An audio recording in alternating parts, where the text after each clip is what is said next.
I want to share a story with you. I was in the first grade. It was early in the morning and I was eating my breakfast. All of a sudden, I get this idea. It's one of those ideas that you think it's so funny, your giggles just bust out.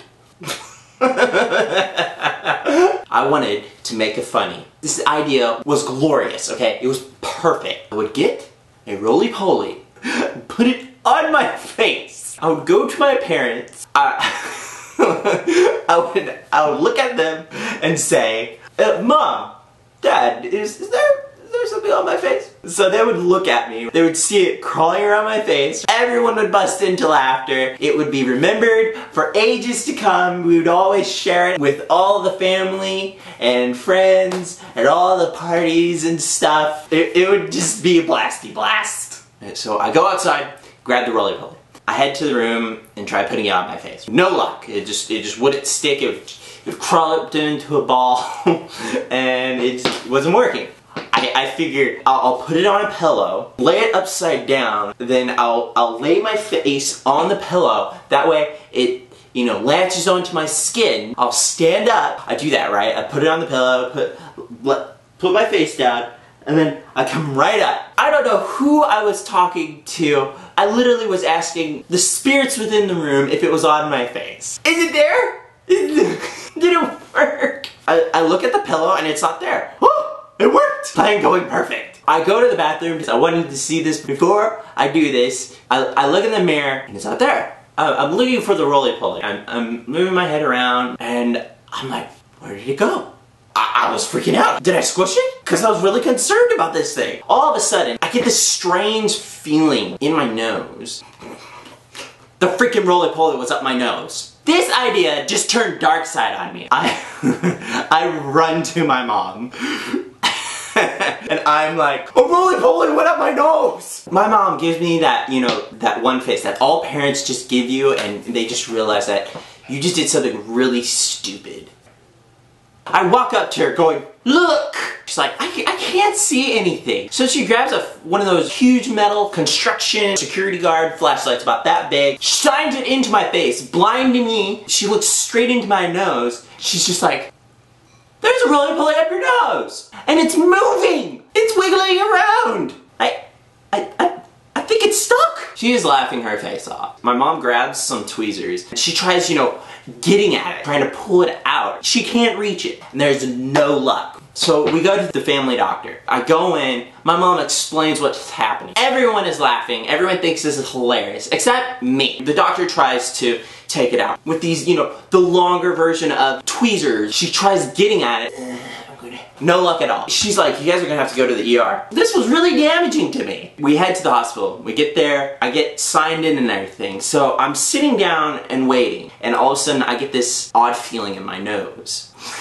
I just wanted to check what the gold digger was up to. I just let me tap my nostril, like this, see if anything's going on. After doing that, I look at my finger and it pooped in my nose! I don't just say this, I announce this to the entire hospital. Everyone's laughing. I even know for a fact that the little guy was laughing too because I could feel it wiggling right when I said that. He was laughing his little legs off. I get called into the room. The doctor comes in.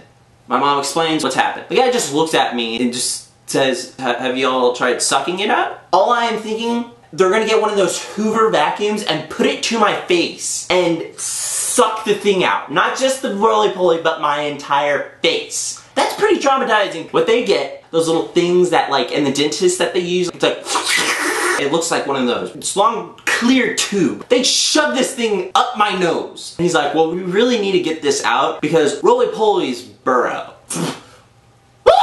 In my mind, I'm thinking this thing is going to burrow into my head. It's gonna lay roly-poly eggs, and then there are gonna be little roly-polies crawling all around my noggin. Sadly to say, the doctor could not suck the roly-poly out of my nose. The next stop, we go to the ear, nose, throat doctor. We're signed in, but we have to wait for a very long time. My mom decides to go and get me a new Game Boy game. Best thing to happen to me that entire day. Instead of me picking it, my mom picks it. She ends up getting Stomp That Roach. It's about stomping roaches in certain different ways, and it's complicated. But the fact that she got me a bug game during my bug problem wasn't really funny to me. But I will say it, I still played it and I enjoyed it. So we get to the ENT doctor, waiting, or we finally get called. The room that we walk into, this little tiny dark room. The walls were like sort of like wooden looking. In the center was this chair with a light on top. In my mind was just, I'm gonna die. They are going to split open my skull and get this thing out. So the doctor comes in, sits down, gets to know what's going on. He's like, okay, gets this thingamabob, puts it on my nose, stretches my nostril open. I don't know how many things are connected to my face. The doctor is blinding me with this light. He gets these super long knife thingies, puts it up my nose. You know, he is working on the roly-poly. I snap. Please don't kill my friend! He's a father! He's got, children! He's a husband! Cheryl! I'm sorry! Papa ain't coming home! I've become so attached to this thing. I wasn't wanting it to die. I'm asking, can I take it back home? I want to put it back where I got it. The doctor just goes to say, well, yes, you will be taking it home. But he had to cut it into pieces in order to get it out. They put it in a bag. Having to take home a bag of a dead roly-poly. I freaking bury this thing. I literally give it a funeral. My entire day turned from wanting to make a funny that will be known forever with our family to that entire joke backfiring. So I somewhat get what I want. Oh, good times, good times.